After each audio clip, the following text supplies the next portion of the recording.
लेकिन विशाल नहीं रुका। तो दोस्तों हे दुसरा भाग आहे त्याचा राहिलेला, तर हे शेवटपर्यंत भाग पाहत राहा।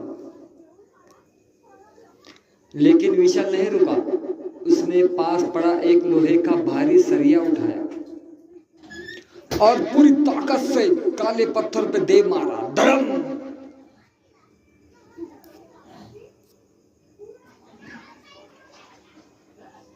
पूरी सुरंग हिल गई, पत्थर में दरार पड़ गई। काला साया दर्द से चीख उठा। नहीं! हरि बाबा घुटनों पर फिर गिर पड़े, लेकिन पत्थर अभी पूरी तरह नहीं टूटा था।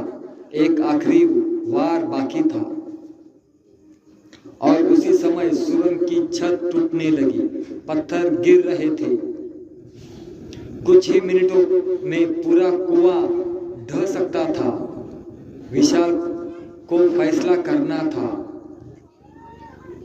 अपनी जान बचाए या शाप को हमेशा के लिए खत्म करे। सुरंग तेजी से टूट रही थी, चारों तरफ धूल और पत्थर गिर रहे थे। विशाल जानता था कि अगर वह अभी भाग जाए तो शायद अपनी जान बचा सकता है, लेकिन अगर काला पत्थर नहीं टूटा तो ये शाप कभी खत्म नहीं होगा।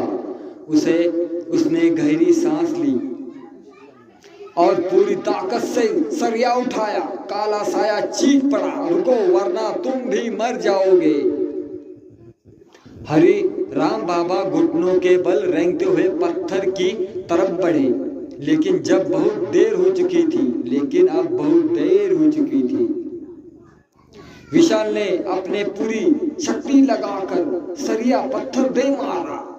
धड़े धड़म धड़म। काला पत्थर हजारों टुकड़े में बिखर गया। उसी पल पूरी सुरंग में भयानक चीख गूंज उठी। काला साया हवा में तड़पने लगा, उसका शरीर धुएं में बदलने लगा।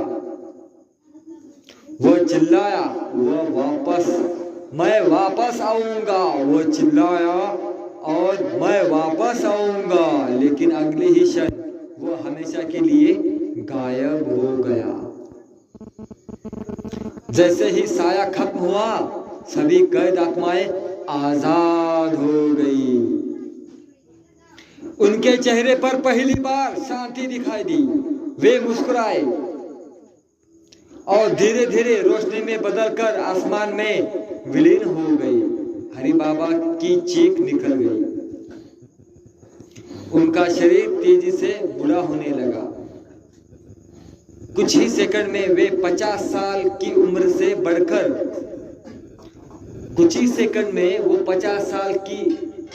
साल की उम्र से बढ़कर अपनी असली समय तक पहुंच गए। उनकी त्वचा सूख गई, बाल झड़ गए और देखते ही देखते वह धूल बनकर जमीन पर बिखर गई। शाप समाप्त हो चुका था,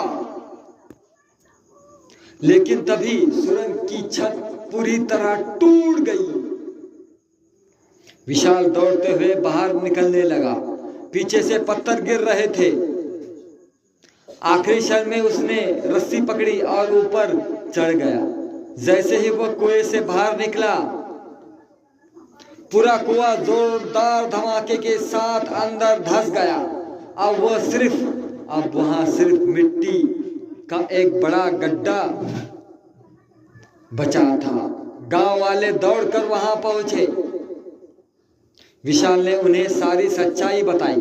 उस दिन के बाद गांव में कोई भी रहस्यमय तरीके से गायब नहीं हुआ। सब कुछ सामान्य हो गया। लेकिन कहानी यही खत्म नहीं होती। घटना के कई महीने बाद एक रात विशाल अपने कमरे में सो रहा था। अचानक उसकी नींद खुली। कमरे में सन्नाटा था। तभी उसे अपने कान के पास एक बहुत धीमी फुसफुसाहट सुनाई दी।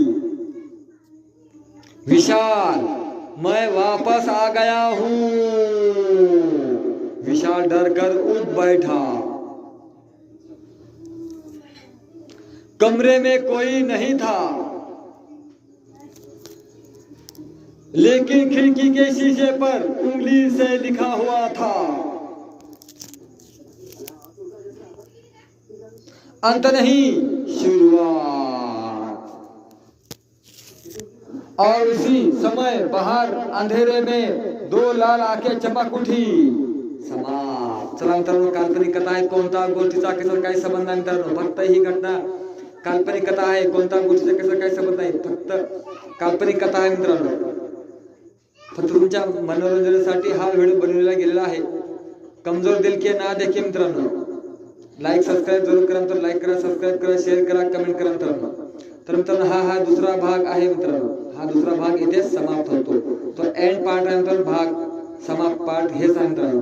तर हा व्हिडिओ शेवटपर्यंत हे लास्ट होता समाप्त।